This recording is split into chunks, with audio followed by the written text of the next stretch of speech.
Hello and welcome to a Blaxplanation of all of the Necromancies since Jaylen Hotdogfingers.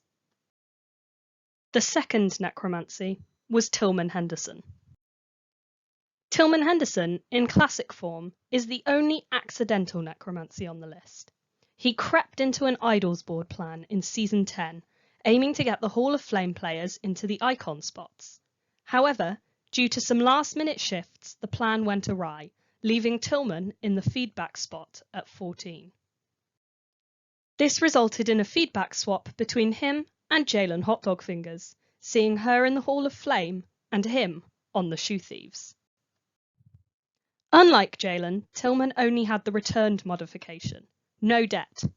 From here he continued to play Blaseball with no adverse effects for anyone, besides being simply the worst. Necromancy 3 was Sutton Picklestein.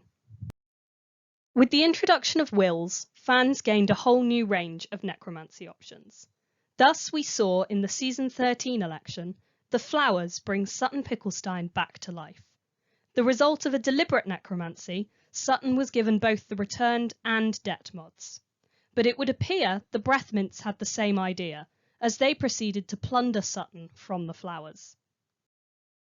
The thing about the returned modification is that it can activate at the end of any season, and Season 13 was that season. Returned activated both for newly necromanced Sutton, but also Tillman Henderson, sending both players back to the Hall of Flame. Necromancies 4 through 6 were on York Silk and Chorby Soul twice.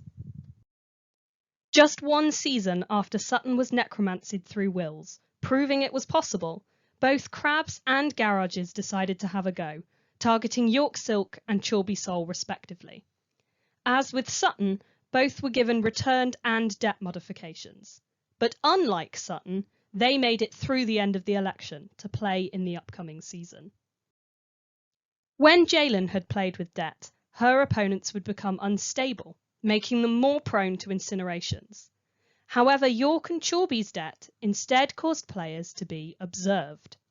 This would also fade after every 9 games, but instead of incineration, observation could lead to becoming redacted, playing a role in the league-wide missing persons case. But other things were at play during Season 15. Consumers were about, and Chorby Soul had their own problems to face.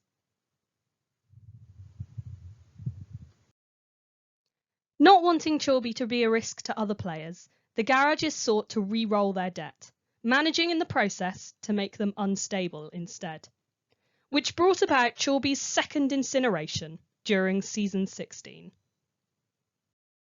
The Flowers, crossed that their attempt at necromancy had been thwarted, or wanting the protective barrier of Chorby's huge soul, necromancied them again in the Season 16 election, bringing them back with more debt. But once again, another team had the same idea as the Flowers, and the Crabs plundered Chorby, while the Garages plundered York Silk.